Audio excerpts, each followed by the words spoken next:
guys, it's Brittany, and today's video is about a location that I recently found out about, and I've added it to my list of locations where I have to investigate. This is another bridge, and I love haunted bridges. This bridge is in Stowe, Vermont, and it's nicknamed Emily's Bridge. Because, of course, it's haunted by a little girl, well, not a little girl, a young girl by the name of Emily. Now, there are several different stories of how Emily died and why she haunts the bridge today. One of those stories is that she was madly, deeply in love with this boy, and they were supposed to meet at the bridge to elope.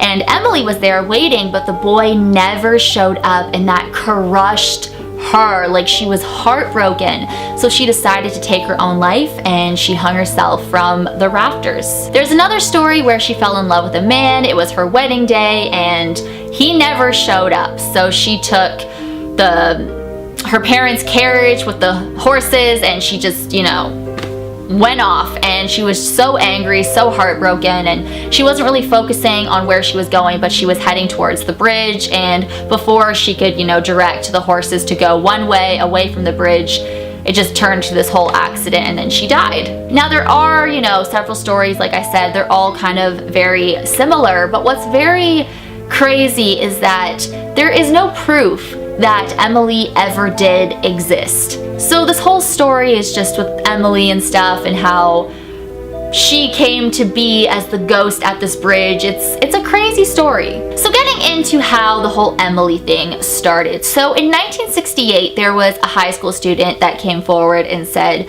that they used a Ouija board at this bridge, and the spirit that presented themselves was named Emily. They said that their name was Emily, and there were a few other people that came forward saying that they used a Ouija board, and the spirit that they made contact with was also named Emily. So that's the whole Emily thing. But the fact that there was no historical evidence that she ever did exist and stuff, but the fact that all these different people have gone to this bridge, and the spirit that is there says that her name is Emily. So I think that's really crazy.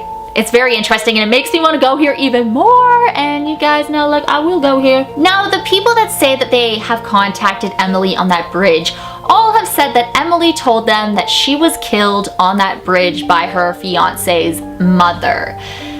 So all the stories about, her lover not showing up to elope, or, her fiance not showing up on her wedding day, then you start to wonder what, because then this Emily is, unless it's a different Emily, but the Emily on the bridge that people are contacting says that she was killed on the bridge by her fiance's mother. So these stories don't even, you know what I mean?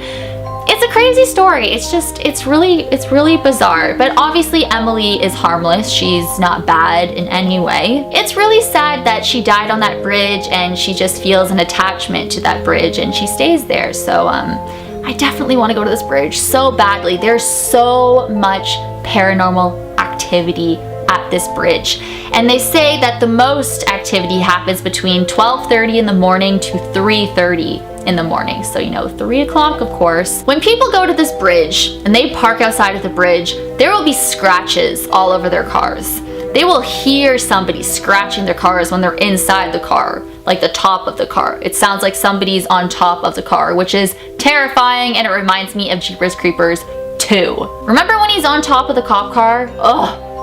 And then the cop, like the woman, she looks up and then she sees the creeper on top of the car. That's what I picture, but obviously Emily is not the creeper. Now, I did say that Emily was harmless because she's never been aggressive to the people that have contacted her, at least the ones that I've read. But she has, well, who knows if it's her, but people have walked away with scratches on their body. So there's been scratches on cars, but there's also been scratches on people's bodies.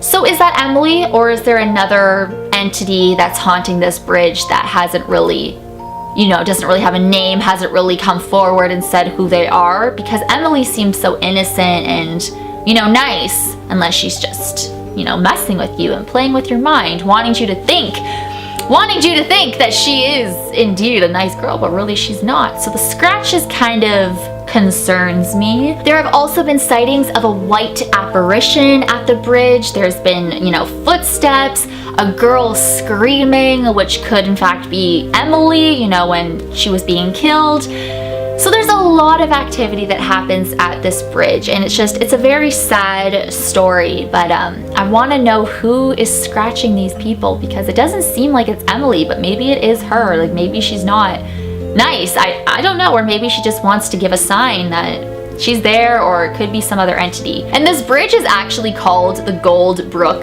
Bridge, so that's the real name, but it's just nicknamed Emily's Bridge, and people know it as Emily's Bridge. So yeah, I hope you guys enjoyed this video about Emily's Bridge. Let me know what you guys think in the comment section below.